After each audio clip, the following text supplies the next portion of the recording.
नमस्कार दोस्तों, आप सुन रहे हैं अब्बू पॉडकास्ट। दोस्तों, आज की कहानी सिर्फ डर की नहीं है।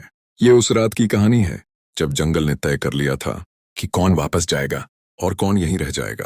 कहते हैं, अगर जंगल में कोई आपको आपकी ही आवाज में बुलाए तो समझ लेना वो मदद नहीं मांग रहा, लेकिन वो आपको बुला रहा है। तो चलिए दोस्तों, आज की कहानी शुरू करते हैं। हम 5 दोस्त थे, शहर से दूर, 2 रात की कैंपिंग का प्लान।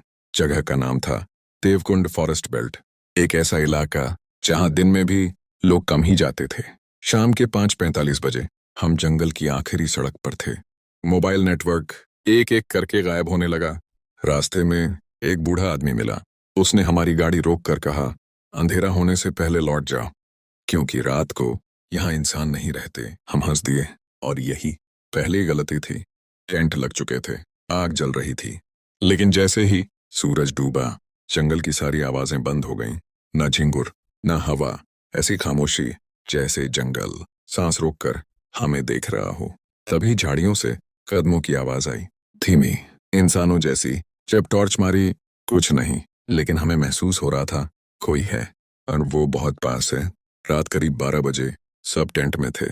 तभी बाहर से आवाज आई, बाहर आओ, मुझे डर लग रहा है। आवाज हमारे ही एक दोस्त की थी, लेकिन वो दोस्त टेंट के अंदर हमारे सामने बैठा था। उसकी आंखें डर से भर गईं।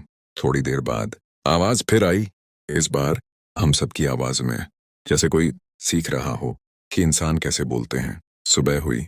टेंट के बाहर मिट्टी में पैरों के निशान थे, लेकिन अजीब बात, निशान आ रहे थे, जा नहीं रहे थे।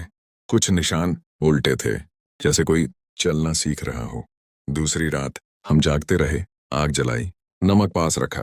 तभी पेड़ों के बीच एक आकृति दिखी, लंबी, बहुत पतली, हड्डियों जैसी। उसका चेहरा बार बार बदल रहा था, और फिर उसने कहा, मैं भूखा हूं। आवाज एक नहीं थी, 5 आवाजें थीं। आरव चिल्लाया, ये स्किन वॉकर है, आग मत बुझने देना। हमने नमक फेंका, आग तेज की। वो पीछे हटा, उसकी आवाज जानवर जैसी हो गई। पूरा जंगल कांप उठा, पेड़ हिलने लगे। एक जोरदार चीख, और फिर सब शांत। ऐसी शांति जो डर से भी ज्यादा भारी होती है।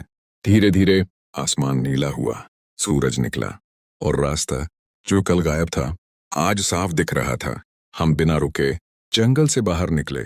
पीछे मुड़कर देखा, पेड़ों के बीच एक साया खड़ा था, लेकिन अब वो डरावना नहीं लग रहा था, बस एक भटकी हुई आत्मा।